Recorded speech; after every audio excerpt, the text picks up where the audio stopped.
February 16th. Preparing the lamps. Numbers chapter 8, verses 1 through 4, 1445 or 1279 BC. The Lord said to Moses, "Give Aaron the following instructions. When you set up the 7 lamps in the lampstand, place them so their light shines forward in front of the lampstand." So Aaron did this. He set up the 7 lamps so they reflected their light forward, just as the Lord had commanded Moses. The entire lampstand, from its base to its decorative blossoms, were made of beaten gold. It was built according to the exact design the Lord had shown Moses. The Levites dedicated. Numbers chapter 8, verses 5 through 26. Then the Lord said to Moses, "Now set the Levites apart from the rest of the people of Israel and make them ceremonial clean. Do this by sprinkling the water with the water of purification and shave them their entire body and wash their clothing. Then they will be ceremonially clean. Have them bring a young bull and a grain offering of choice flour moistened with olive oil, along with a second young bull for a sin offering. Then assemble the whole community of Israel and present the Levites at the entrance of the tabernacle. When you present the Levites before the Lord, the people of Israel must lay their hands on them.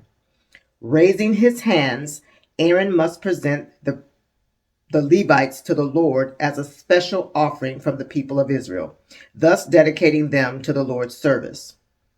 Next, the Levites will lay their hands on the heads of the young bulls. Present one as a sin offering and the other as a burnt offering to the Lord, to purify the Levites and make them right with the Lord. Then have the Levites stand in front of Aaron and his sons and raise your hands and present them as a special offering to the Lord.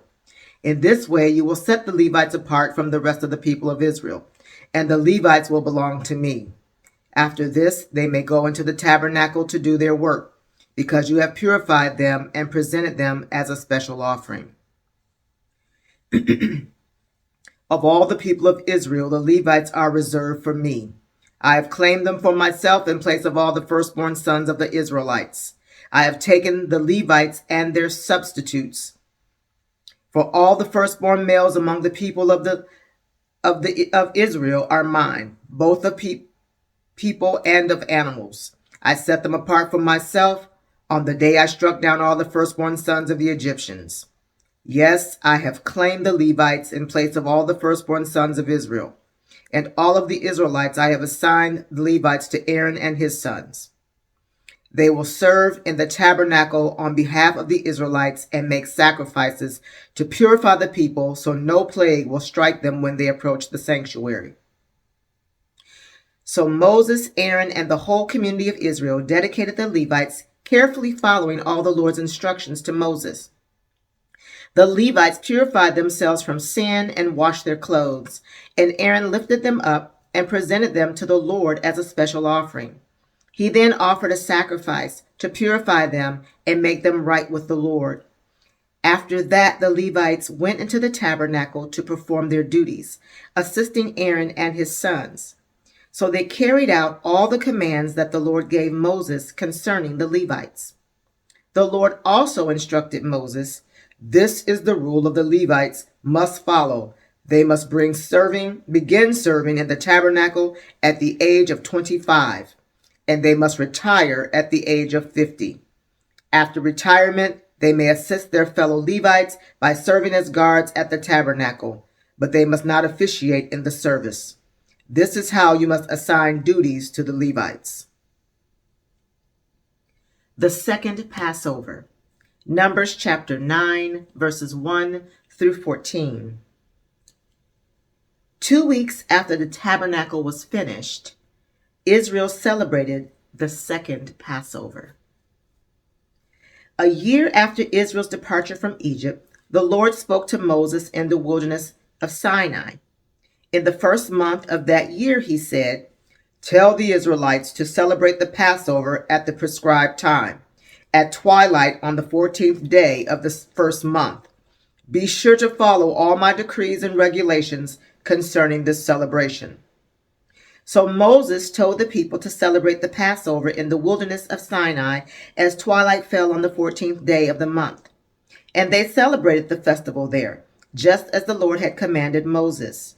But some of the men had been ceremonially defiled by touching a dead body, so they could not celebrate the Passover that day. They came to Moses and Aaron that day and said, "We have become ceremonially unclean by touching a dead body. But why should we be prevented from presenting the Lord's offering at the proper time with the rest of the Israelites?" Moses answered, "Wait here until I have received instructions for you from the Lord." This was the Lord's reply to Moses. "Give the following instructions to the people of Israel. If any of the people now or in the future generations are ceremonially unclean at Passover time because of touching a dead body, or if they are on a journey and cannot be present at the ceremony, they may still celebrate the Lord's Passover. They must offer the Passover sacrifice 1 month later, at twilight on the 14th day of the second month. They must eat the Passover lamb at the time with bitter salad greens and bread made without yeast. They must not leave any of the lamb until the next morning, and they must not break any of its bones. They must follow all the normal regulations concerning the Passover. But those who neglect to celebrate the Passover at the regular time, even though they are ceremonially clean and not away on a trip, will be cut off from the community of Israel. If they fail to present the Lord's offering at the proper time, they will suffer the consequences of their guilt. And if foreigners living among you want to celebrate the Passover of the Lord, they must follow these same decrees and regulations. The same laws apply both to native-born Israelites and to the foreigners living among you. Procedures for the burnt offering. Leviticus chapter 1, verses 1 through 17. The Lord called to Moses from the tabernacle and said to him, "Give the following instructions to the people of Israel. When you present an animal in an offering to the Lord, you may take it from your herd or cattle, or from your flock of sheep and goats. If the animal you present as a burnt offering is from the herd, it must be a male with no defects. Bring it to the entrance of the tabernacle so you may be accepted by the Lord. Lay your hand on the animal's head, and the Lord will accept its death in your place to purify you, making you right with him. Then slaughter the young bull in the Lord's presence and Aaron's sons. The priests will present the animal's blood by splattering it against all sides of the altar that stands at the entrance to the tabernacle. Then skin the animal and cut it into pieces. The sons of Aaron the priest will build a wood fire on the altar. They will arrange the pieces of the offering, including the head and fat, on the wood burning on the altar. But the internal organs and the legs must first be washed with water. Then the priest will burn the entire sacrifice on the altar as a burnt offering. It is a special gift, a pleasing aroma to the Lord. If the animal you present as a burnt offering is from the flock, it may be either a sheep or a goat, but it must be a male with no defects. Slaughter the animal on the north side of the altar in the Lord's presence and Aaron's sons. The priest will splatter its blood against all sides of the altar. Then cut the animal in pieces, and the priest will arrange the pieces of the offering, including the head and fat, on the wood burning on the altar. But the internal organs and the legs must first be washed with water. Then the priest will burn the entire sacrifice on the altar as a burnt offering. It is a special gift, a pleasing aroma to the Lord. If you present a bird as a burnt offering to the Lord, choose either a turtle dove or a young pigeon. The priest will take the bird to the altar, wring off its head, and burn it on the altar. But first he must drain its blood against the side of the altar. The priest must also remove the crop and the feathers, and throw them in the ashes on the east side of the altar. Then, grasping the bird by its wings, the priest will tear the bird open, but without tearing it apart. Then he will burn it as a burnt offering on the wood burning on the altar. It is a special gift, a pleasing aroma to the Lord. Procedures for the grain offering. Leviticus chapter 2, verses 1 through 16. When you present grain as an offering to the Lord, the offering must consist of choice flour. You are to pour olive oil on it, sprinkle it with frankincense, and bring it to Aaron's sons, the priests. The priest will scoop out a handful of the flour, moisten with oil, together with all the frankincense, and burn this representative portion on the altar. It is a special gift, a pleasing aroma to the Lord. The rest of the grain offering will then be given to Aaron and his sons. This offering will be considered a most holy part of the special gifts presented to the Lord. If your offering is a grain offering baked in an oven, it must be made of choice flour, but without any yeast. It may be presented in the form of thin cakes mixed with olive oil or wafers spread with oil. If your grain offering is cooked on a griddle, it must be made of choice flour mixed with olive oil, but without any yeast. Break it in pieces and pour olive oil on it. It is a grain offering. If your grain offering is prepared in a pan, it must be made of choice flour and olive oil.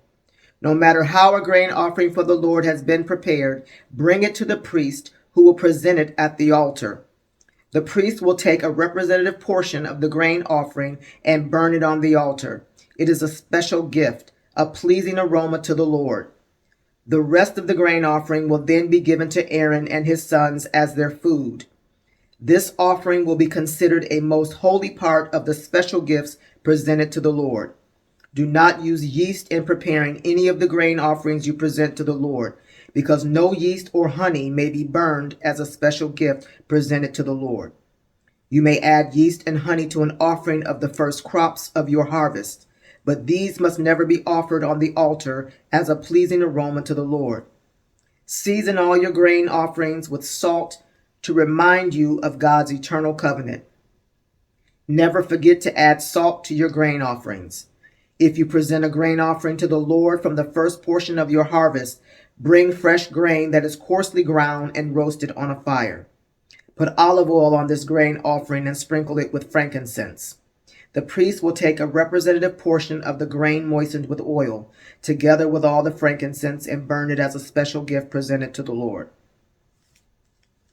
Procedures for the peace offering. Leviticus chapter 3, verses 1 through 17.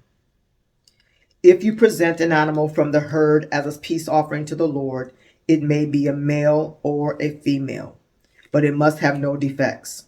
Lay your hand on the animal's head and slaughter it at the entrance of the tabernacle. Then Aaron's sons, the priests, will splatter its blood against all sides of the altar. The priest must present part of this peace offering as a special gift to the Lord. This includes all the fat around the internal organs, the 2 kidneys and the fat around them near the loins, and the long lobe of the liver. There must be removed with the kidneys. These must be removed with the kidneys, and Aaron's sons will burn them on top of the burnt offering on the wood burning on the altar. It is a special gift, a pleasing aroma to the Lord. If you present an animal from the flock as a peace offering to the Lord, it may be a male or a female, but it must have no defects. If you present a sheep as your offering, bring it to the Lord. Lay your hand on its head and slaughter it in front of the tabernacle. Aaron's sons will then splatter the sheep's blood against all sides of the altar. The priest must present the fat of this peace offering as a special gift to the Lord. This includes the fat of the broad tail cut off near the backbone, all the fat around the internal organs, the 2 kidneys, and the fat around them near the loins, and the long lobe of the liver. These must be removed with the kidneys, and the priest will burn them on the altar. It is a special gift of food presented to the Lord. If you present a goat as your offering, bring it to the Lord. Lay your hand on its head and slaughter it in front of the tabernacle. Aaron's sons will then splatter the goat's blood against all sides of the altar. The priest must present part of this offering as a special gift to the Lord. This includes all the fat around the internal organs, the 2 kidneys, and the fat around them near the loins, and the long lobe of the liver. These must be removed with the kidneys, and the priest will burn them on the altar. It is a special gift of food, a pleasing aroma to the Lord. All the fat belongs to the Lord. You must never eat any fat or blood. This is a permanent law for you, and it must be observed from generation to generation wherever you live. May the Lord add a blessing to the reading and to the hearing of his holy word.